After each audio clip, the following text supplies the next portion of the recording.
My name is Yves Théoret and I'm the Vice President of the Ontario Museums Association. It's my great pleasure to celebrate with all of you this year the 40th anniversary of the OMA. The OMA represents over 600 museums across the province with 8,000 workers, 16,000 volunteers, and more than a few million visitors. It is my great honor and privilege to sit on council as we celebrate this milestone anniversary for the OMA. I would invite you all to visit museums this year and celebrate with us this great achievement. OMA for me is a critical network of friends as well as professional associates.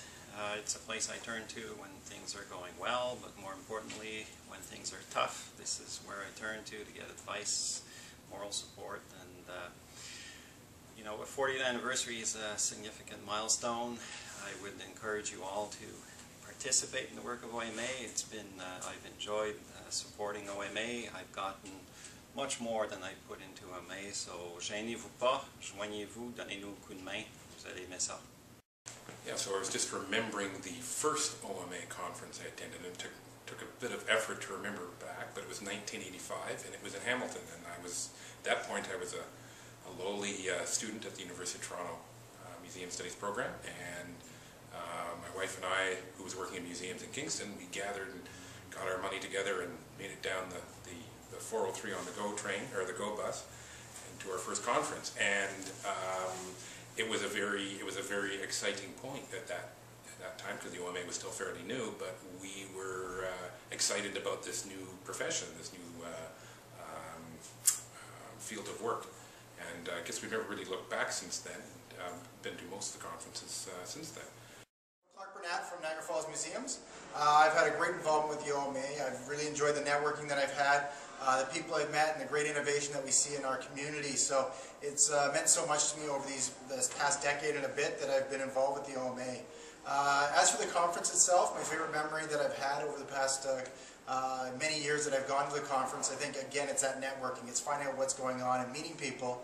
But I think it really turned for me in 2004 when actually the Peterborough conference was the first one I actually stayed for both days, stayed overnight, and got to again meet more people, discuss more ideas, and it wasn't necessarily in the conference meetings or the actual sanctioned events and the breaks, but it was really that after hours, that discussion with our peers, with our colleagues, to find out what's really going on in the community and really what makes them tick and what's going on out there. So the OMA has been a thread through my entire career, and I have many cherished memories and many wonderful friends that I have gained through the years.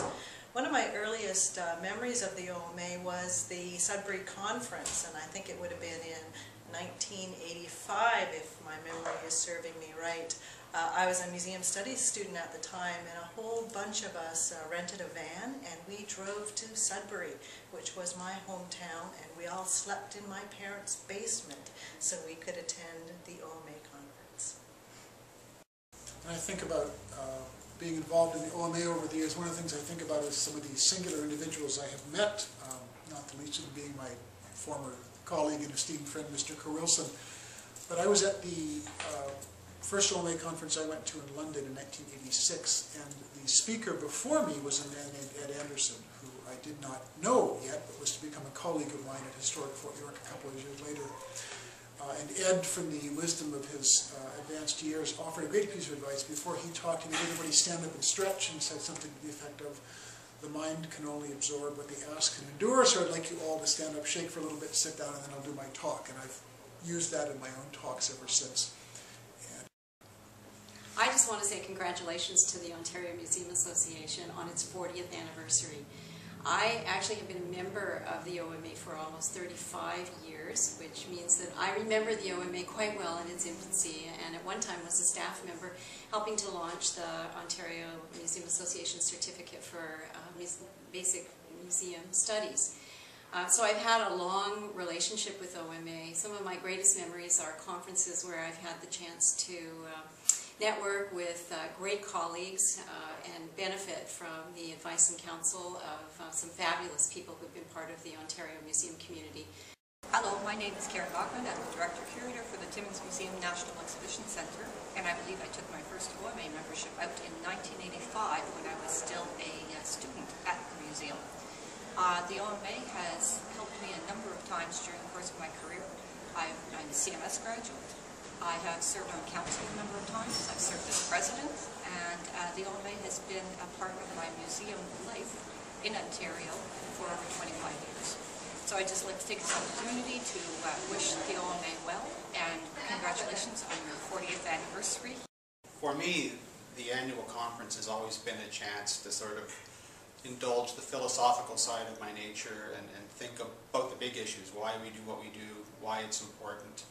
And I always go back every year from the conference re-energized, full of great ideas, and it keeps me going for another year in the trenches. I've also found over the years that I love to send new staff to the OMA, both to join as members and to go to the conference and the seminars and the CMS program. I think for a lot of young people, it's really their only chance to network with other people in the field. We're not a big field, we're spread out all over the place, and so I find the OMA is really where I get my sense of museum community.